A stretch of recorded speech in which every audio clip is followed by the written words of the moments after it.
Frank Catania, I want to start off here really quick. Frank Catania actually opened up in this interview, and he was talking about whether or not he gets paid and if the Jersey husbands get paid. Jason, I thought that this was wild because for the longest time, there's been this running rumor that the husbands on the show, these are the only husbands on any Bravo Housewives show that get paid. Well, he actually debunked this saying, no, I wish we would get paid as maybe like a friend role or something like that, but we just get to benefit off of the bonus appearances on the side. The husbands actually don't get paid. Were you aware of that? I actually was not aware because I always assumed they were paid because we had always heard that. Always before. Yeah. And in fact, I want to say that one or two husbands are paid. Well, it makes me wonder, like, is Joe Gorga not paid? Because I was under the assumption that they were for certain paid.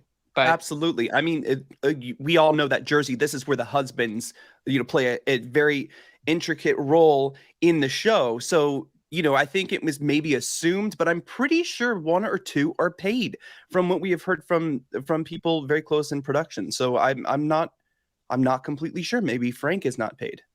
And it's kind of wild too that, well, yeah, obviously, especially after this past season, but he was also claiming that Louis going on and doing the smear campaign, he said this cost him, Joe Benigno, who's married to Margaret Josephs, and Joe Gorga, another show on another network. And he said it was a much more calm network. I'm guessing since they're all contractors, probably like an HGTV show, right? Yeah, probably. Yeah. But I don't know. I am curious. Obviously they would get paid on the HGTV show, but that's not happening anymore. Let's get into this one for a second, though. Andy Cohen has finally addressed what's going on with Teresa and Melissa. And I think if I were them, I would be a little bit nervous over this. So he was asked, what is the future of the Real Housewives of New Jersey? What does it look like? And how do you guys move forward with production? And he said, to be honest with you, I can imagine anything. I can imagine a world, like I wouldn't want to, but I can imagine a world on the Real Housewives of New Jersey without Teresa and Melissa. Them hearing that. Can you imagine? Or I can imagine both of them just gone too. Like, that's the thing. Look, when everyone starts to get in this big hoopla about contracts and about like how important they are, the network is very quick to like bring them back to the table and be like, okay, are you sure you want to do this? Because we will drop it. And I do think there shouldn't be ultimatums. And I think I've talked about this on Hot Messy Topics before, but there really shouldn't be ultimatums given to the network on, let's say, okay, I'm not going to film with her. Then don't be on the show. It's the end of story. That's it. That's how it has to be. I mean, you're seeing what has happened to some of the cast of like Atlanta or New York because people weren't agreeing on terms and thought they were bigger and better. And this is why we have the Real Housewives Ultimate Girls Trip with New York Legacy, so I do think that I'm glad Andy said that because I think everyone kind of just needs a reality check, a reality TV check. Right. No, I mean, I agree with that too. And, I think that they're trying to figure out what is this going to look like with the cast next season if some of them are refusing to film with people like, I don't know, maybe Louis Ruelas. And there was a photo that was posted on social media, and it was with this girl, Michelle Colombo. And now people are saying, well, you see, if you looked at the fans' comments, fans are saying, oh my God, bring in this new girl, Michelle Colombo. I'm going to bring her up right now and just show you. This is her right here with her husband, Melissa and Rachel Fuda, right? Okay. But as you can see, this girl is obviously around. Very intertwined with the cast. So that's always a plus. My worry, though, is we keep adding new people. And it's not really the new people who always work out. It's not the driving force of the show. The driving force of the show is usually the OGs and stuff. So if it fits, don't force it, and it could work. Maybe she comes in as a friend. I don't know, but then we still don't know what's going to happen with Melissa or Teresa. Exactly. And, I think it's too premature to start calling in newbies. I think that we got enough newbies last season. I feel like with Jen Fessler, Rachel Fuda, Danielle Cabral, all three of them, bring something to the table. And I think that they're all interesting in their own way, that we don't need to go out and add more people. At first, I was really excited and I was like, bring on Michelle Colombo. And now I'm like, you know what? I don't want to get to know Michelle Colombo. I just got and to you're know gonna face and you're gonna face the same issue that Atlanta is having right now. You're gonna face, it's just too much. It's just too much. Yeah. Okay. So before we end up capping this off, Frank did say a few other things. Do you remember on the reunion when he was trying to, or Joe Gorga was trying to bring up Frankie Jr. and working for Louis?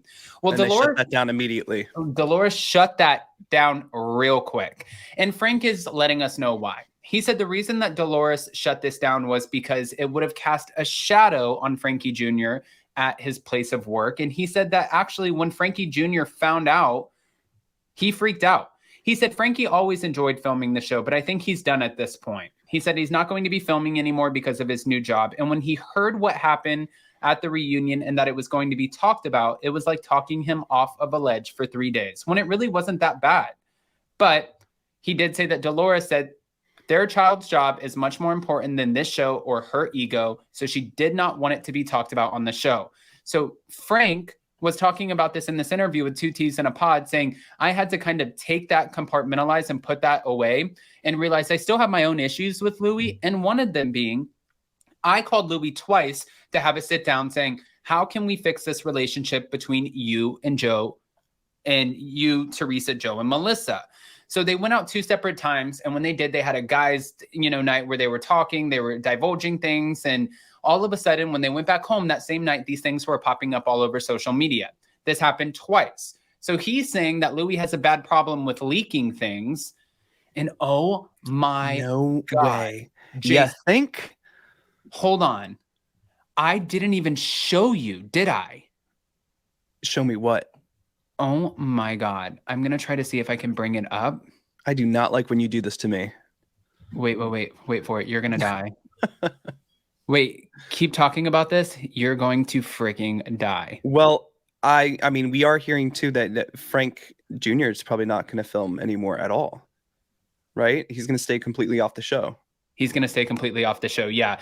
Great choice, by the way. I mean, great choice. It's nice to see him in cameos and stuff like that, but he's young. He's a professional. He's out there. You don't need to be battling or be a part of anybody's business on that show if you're trying to, make your own life. I mean, come on.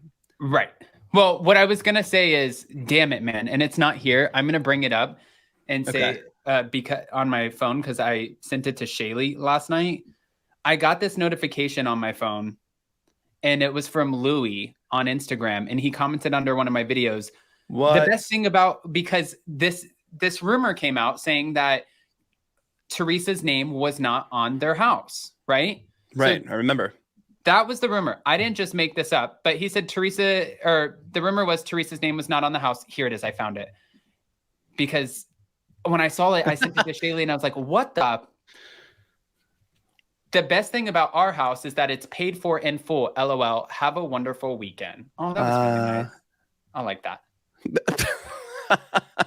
That was a nice message. But I saw that, I could have said a lot of other things, really. I mean, Actually, I went back and I watched the TikTok and it wasn't that bad. It just said what people came out with. It said that there was a source alleging that Teresa's name was not on the home. He didn't debunk that. He didn't say, oh, that's not true. He said the best part is our house is paid in full. So who gives a shit?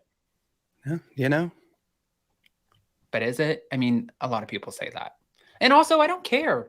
It's like when Lisa Hochstein was on the Real Housewives of Miami and she's like, my house is paid in full. Whose name is on the deed? Are they both on the,